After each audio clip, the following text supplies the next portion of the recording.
প্রত্যেকটা ঘটনা বিডিআর যে হত্যাকাণ্ড হলো, এই বিডিআর হত্যাকাণ্ড আমরা 2009 সরকার গঠন করলাম, মাত্র 25 দিনের মাথায় বিডিআর এর ঘটনা।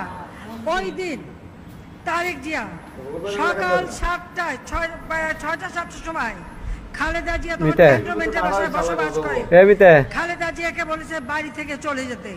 আপনারা জানেন খালেদা জিয়া 12টার আগে ঘুম থেকে ওঠে না, কিন্তু ওই দিন সকাল 7টার মধ্যে ক্যান্টনমেন্টের বাড়ি থেকে সে পালিয়ে যায়, আন্ডারগ্রাউন্ডে যায়, কোথায় গিয়েছিল।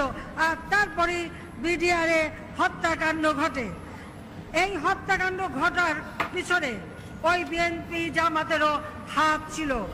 বিডিআরে 57 জন অফিসার মারা গেছে সেনাবাহিনীর, তার মধ্যে আওয়ামী লীগ পরিবারেরই ডিজি সহ প্রায় 33 জন আওয়ামী লীগ পরিবারের সদস্য।